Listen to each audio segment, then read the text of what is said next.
الحمد لله وكفى وسلام على عباده الذين اصطفى أما بعد فأعوذ بالله من الشيطان الرجيم بسم الله الرحمن الرحيم وإذا أذقنا الناس رحمة من بعد ضراء مستهم إذا لهم مكر في آياتنا قل الله أسرع مكرا إن رسلنا يكتبون ما تمكرون صدق الله العظيم وصدق رسوله النبي الكريم اللهم صل على سيدنا محمد وعلى آل سيدنا محمد وأصحاب سيدنا محمد وبارك وسلم علیہ۔ سورہ یونس کے تیسرے رکوع میں اللہ تعالیٰ نے دو مثالیں بیان فرمائی ہیں۔ ایک مثال تو انسانی نفسیات کی ہے، انسانی فطرت اور انسانی مزاج کی ہے، اور دوسری مثال اس دنیا کی زندگی اور دنیا کی زندگی میں انسان کے طرز عمل سے متعلق ہے۔ یہ دو مثالیں یہاں سورہ یونس کے تیسرے رکوع میں بیان کی گئی ہیں۔ پہلی مثال جس کا تعلق انسانی مزاج اور انسانی نفسیات کے ساتھ ہے، بڑی شاندار مثال ہے اور ہمیں قدم قدم پر اس چیز کا مشاہدہ ہوتا ہے۔ وہ یہ کہ انسان فطرتی طور پر خود غرض، مفاد پرست اور مطلبی واقع ہوا ہے۔ وہ اس دنیا کی زندگی کے اندر بھی مفاد کے پیچھے بھاگتا ہے، غرض کے پیچھے بھاگتا ہے اور مطلب کے پیچھے بھاگتا ہے۔ اور حق تو یہ ہے کہ وہ اللہ کے ساتھ اپنے معاملے میں بھی خود غرض، مطلبی اور مفاد پرست واقع ہوا ہے۔ اللہ کے ساتھ معاملے میں کہ جب کبھی کوئی پریشانی آتی ہے، تکلیف آتی ہے، حاجت آتی ہے، کوئی ضرورت آتی ہے تو پھر اللہ بھی یاد آ جاتا ہے، دعائیں بڑھ جاتی ہیں، نمازیں بڑھ جاتی ہیں، نوافل بڑھ جاتے ہیں، صدقات و خیرات بڑھ جاتے ہیں، اللہ یاد آ جاتا ہے۔ الحمدللہ یہ بھی غنیمت ہے، یہ توفیق بھی ہر کسی کو نہیں ملتی، لیکن بہرحال یہ انسانی نفسیات ہے، یہ انسانی فطرت اور مزاج ہے کہ جب تکلیف آئی تو اللہ یاد آیا، جب تکلیف گزر گئی، جب خوشحالی کے دن آئے، جب ضرورت پوری ہو گئی تو یہ انسان بیچارہ اپنی غرض کا مارا یہ اللہ کو بھی فراموش کر بیٹھتا ہے۔ ایک تو اللہ تعالیٰ نے یہاں یہ بات ارشاد فرمائی ہے کہ انسان اپنی غرض اور اپنے مفاد اور اپنے مقصد کے پیچھے اندھا دھند بھاگتا ہے۔ اب اللہ تعالیٰ اپنے اس بندے سے کیا چاہتے ہیں، بڑی غور طلب بات ہے۔ اللہ اپنے اس بندے سے یہ چاہتے ہیں کہ یہ بندہ اپنے آپ کو، اپنے خواہشات کو اور اپنے مطلب کو مٹا کر بارگاہ الہیہ میں حاضر ہو، یہ ان سب چھوٹی چھوٹی باتوں سے بالا ہو کر آئے، یہ ان سب چھوٹے چھوٹے مفادات سے، چھوٹے چھوٹے مقاصد سے ماورا ہو کر بارگاہ الہیہ میں پیش ہو۔ یہ اللہ سے دعا اس لیے نہ مانگے کہ یہ پھنسا ہوا ہے دنیا کی تکلیفوں اور مصیبتوں میں، یہ اللہ سے دعا اس لیے مانگے کہ یہ دعا اس کے تعلق مع اللہ میں اضافہ کرے گی اور یہ دعا اسے اللہ کے قریب لے کر جائے گی اور یہ دعا اسے اللہ کی رحمت کا مستحق بنائے گی۔ یعنی وہ ہر طرح کے مفادات سے بالا ہو کر اللہ کی عبادت کرے۔ آج اگر ہم تھوڑا سا غور کریں تو ہماری عبادتیں بھی مطلبی عبادتیں ہیں۔ علماء سے، اہل اللہ سے اس لیے ملتے ہیں کہ ہمیں وظیفہ بتایا جائے، ہمیں کوئی نسخہ بتایا جائے کاروبار میں ترقی کا، مصیبتوں سے بچنے کا، کوئی وظیفہ بس ہمیں تلقین کر دیا جائے۔ اللہ والوں سے تعلق بھی اسی لیے بنایا جاتا ہے کہ شاید یہ کوئی تعویذ دے دیں، شاید یہ کوئی ایسی دعا بتا دیں، شاید کوئی ایسا وظیفہ بتا دیں جس سے ہماری کایا پلٹ جائے، جس سے ہماری زندگی بدل جائے، جس سے ہمارے اندھیرے دور ہو جائیں۔ اللہ والوں سے تعلق بھی اسی لیے جوڑا جاتا ہے، اور صبح و شام وظائف بھی اسی لیے کیے جاتے ہیں کہ صبح وظیفے ہو رہے ہیں کس لیے کہ آج کا دن کاروبار اور تجارت میں خوب ترقی کا دن ثابت ہو۔ طالب علم کا امتحان آیا سر پہ، پیپر آئے، اب وہ دعاؤں میں لگ گیا کہ یا اللہ مجھے پاس کر دے۔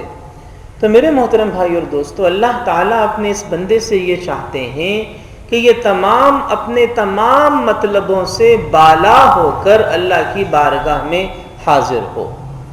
یہ بہت چھوٹی چھوٹی باتیں ہیں، یہ تجارت میں ترقی کی باتیں، یہ ملازمت میں ترقی کی باتیں، یہ دنیا میں خوشحالی کی باتیں، یہ امتحان میں کامیابی کی باتیں، یہ غموں اور پریشانیوں سے بچنا، یہ تو بہت چھوٹی چھوٹی باتیں ہیں۔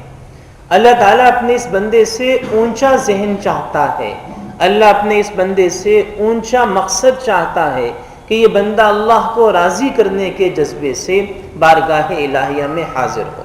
یہ چھوٹی چھوٹی باتوں کے پیچھے، چھوٹے چھوٹے مقاصد کے پیچھے نہ بھاگے، یہ اللہ کو راضی کرے گا، اللہ ساری دنیا کی خوشیاں اس کی جھولی میں ڈال دے گا۔ اگر اس کا مطلب بلند ہوگا، مطلب اعلیٰ ہوگا، مقصد بلند ہوگا، تو اللہ ساری دنیا کی خوشیاں اور راحتیں اللہ اس کی جھولی میں ڈال دے گا۔ اب ہماری عبادتیں اسی لیے بے اثر ہیں، اور ہماری دعائیں اسی لیے بے جان ہیں، اور ہماری دینداری اسی لیے برکت سے خالی ہے کہ اس کے پیچھے بھی دنیا چھپی ہوئی ہے۔ ہماری دینداری کے پیچھے بھی دنیا چھپی ہوتی ہے۔ ہم ان چھوٹے چھوٹے مقاصد سے باہر نہیں آتے، نتیجہ یہ ہے کہ وہ دین کی روح اور وہ عبادت کا حقیقی مقصد وہ حاصل نہیں ہوتا ہے۔ تو یہاں اللہ تعالیٰ نے سورہ یونس کے تیسرے رکوع میں انسانی مزاج اور انسانی نفسیات کو بیان فرمایا۔ ارشاد باری تعالیٰ ہے وَإِذَا أَذَقْنَا النَّاسَ رَحْمَةً مِّن بَعْدِ ضَرَّاءٍ مَسَّتْهُمْ، کہ جب لوگوں کو تکلیف پہنچے اور اس تکلیف کے پہنچنے کے بعد ہم انہیں اپنی رحمت کا مزہ چکھائیں، انہیں آسانی دے دیں، تو اِذَا لَهُم مَكْرٌ فِي آیَاتِنَا، وہ ہماری نشانیوں میں، ہماری قدرت میں حیلے ڈھونڈنے لگتے ہیں۔ کام ہونے سے پہلے دعا اور کام ہونے کے بعد اپنی تدبیر پہ ناز، یہ ہے ہمارا رویہ کہ جب تک کام نہیں ہوتا اس وقت تک دعا، اور جب کام ہو جاتا ہے تو میں فلاں ڈاکٹر، بڑے ڈاکٹر کے پاس لے کر گیا اپنے بچے کو، اس نے اس کا علاج کیا، یہ ٹھیک ہو گیا۔ میں نے فلاں عہدے دار سے سفارش کروائی، اس نے سفارش کی، میرا کام ہو گیا۔ یعنی کام ہونے سے پہلے وہ دعا مانگ رہا ہے، اور کام ہونے کے بعد اذا لہم مکر فی آیاتنا، وہ اپنی قدرت پہ، اپنی مہارت پہ اور اپنی محنت پہ ناز کیے بیٹھا ہے۔ اور پھر آگے فرمایا کہ هو الذی یسیرکم فی البر والبحر، ایک مثال سے اللہ تعالیٰ سمجھاتے ہیں کہ تم سفر کرتے ہو خشکی اور تری میں، حتی اذا کنتم فی الفلک، وہ کشتی تمہیں لے کر، وہ سمندر میں کشتیاں تمہیں لے کر چلتی ہیں، وجرین بہم بریح طیبہ وفرحوا بہا، اچھی اچھی ہوائیں چل رہی ہیں، کشتیوں کو چلا رہی ہیں، موسم خوشگوار ہے، سفر شاندار ہے، بڑے مزے سے تمہارا سفر جاری ہے۔ پھر اچانک کیا ہوتا ہے، جاءتھا ریح عاصف، آندھی آتی ہے، وجاءہم الموج من کل مکان، لہریں جوش مارتی ہیں، وظنوا انہم احیط بہم، اور یہ لوگ گمان کرنے لگتے ہیں کہ بس اب تو گئے، پھنس گئے، اس آندھی میں، طوفان میں، ان سمندر کی موجوں میں ہم پھنس گئے۔ اب کیا ہوتا ہے، وہی جو انسانی مزاج اور انسانی نفسیات، اب اللہ یاد آتا ہے کہ جب کوئی اور راستہ نظر نہیں آتا تو پھر اللہ یاد آتا ہے۔ اللہ یہ چاہتا ہے کہ بندے کے سامنے 1000 راستے ہوں پھر بھی بندے کو اللہ یاد آئے۔ ہمیں اللہ تب یاد آتا ہے جب سارے سہارے ٹوٹ جاتے ہیں۔ اللہ یہ چاہتا ہے کہ تمہارے سامنے سہاروں کے انبار ہوں پھر بھی تمہیں اللہ یاد آئے۔ تو فرمایا کہ جب ہر طرف سے گھیر لیے جاتے ہیں تو پھر اللہ یاد آتا ہے، دعوا اللہ مخلصین لہ الدین، اب اسے پکارنے لگتے ہیں اور پکارتے بھی ہیں اور ایک وعدہ بھی کرتے ہیں اللہ سے، لَإِنْ أَنْجَيْتَنَا مِنْ هَٰذِهِ لَنَكُونَنَّ مِنَ الشَّاكِرِينَ، اے اللہ اس بار ہمیں بچا لے، آئندہ تیری نافرمانی نہیں کریں گے۔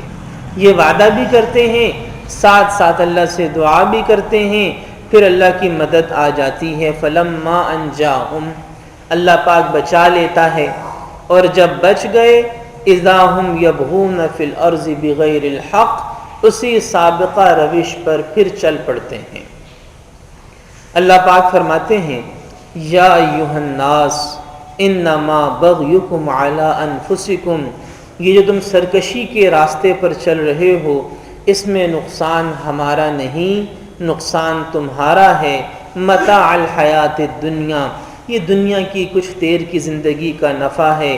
ثم الینا مرجعکم، پھر تمہیں ہماری طرف ہی لوٹ کر آنا ہے۔ فننبئکم بما کنتم تعملون، پھر ہم تمہیں بتائیں گے کہ دنیا کی زندگی میں تم نے کیا کھویا ہے اور کیا پایا ہے۔ تو میرے محترم بھائی اور دوستو، اللہ کی عبادت ہے مخلصین لہ الدین۔ سارا قرآن مخلصین لہ الدین کی دعوت دیتا ہے کہ اللہ کو جب پکارو تو ہر مطلب اور ہر مقصد سے بالا ہو کر پکارو۔ یہ دنیا کی چھوٹی چھوٹی چیزیں، چھوٹے چھوٹے مقاصد، یہ اللہ انشاءاللہ اپنے فضل سے بن مانگے ہی عطا فرما دے گا، اگر اللہ سے تعلق خالص ہوگا، اگر اللہ سے تعلق جاندار ہوگا۔ ہم تاریخ انسانی کا جائزہ لیں اور آج بھی دیکھیں کہ جو لوگ واقعی اللہ کی عبادت خلوص کے ساتھ، اخلاص کے ساتھ، للہیت کے ساتھ، ساری اغراض اور مطلبوں سے بالا تر ہو کے کرتے ہیں، اللہ انہیں عزت کی اور خوشیوں کی اور عظمتوں کی بہترین مثال بناتا ہے۔ صحابہ کرام رضی اللہ تعالی عنہم آج ساری انسانیت کے امام ہیں، اور اس امامت کی وجہ یہ ہے کہ انہوں نے اپنی زندگی کو اللہ کے لیے وقف کر دیا تھا۔ ان کا کوئی مطلب نہیں تھا سوائے اللہ کو راضی کرنے کے۔ نتیجہ کیا ہے؟ اللہ نے دنیا ان کے قدموں میں ڈالی، دنیا ان کے پیچھے بھاگتی تھی، وہ آگے جاتے تھے، دنیا ان کے پیچھے پیچھے آتی تھی، اس لیے کہ وہ ان چھوٹے چھوٹے مقصدوں سے، ان چھوٹے چھوٹے نفعوں سے بہت بالا ہو کر اللہ کو یاد کرتے تھے۔ اگر آج ہم بھی ایسا کر لیں گے تو انشاءاللہ اللہ سبحانہ و تعالی ہم سے راضی بھی ہوگا، اور ان چھوٹی چھوٹی ضروریات کا اپنے فضل سے انتظام بھی فرما دے گا۔ اس رکوع میں بیان کردہ دوسری مثال کا ذکر انشاءاللہ کل ہوگا۔ اللہ پاک ہم میں سے ہر ایک کو ان باتوں کو سمجھ کر ان پر عمل کرنے کی توفیق